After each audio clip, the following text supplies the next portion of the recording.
Try not to get the same thing part 2. First is if you are wearing blue.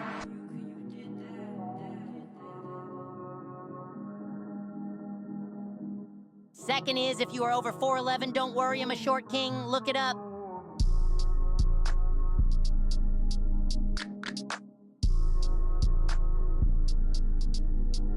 Third is if you live in California or NYC.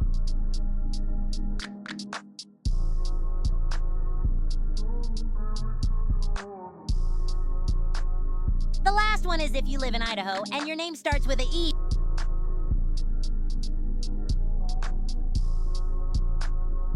Like and subscribe or else my gang will jump you. Get out!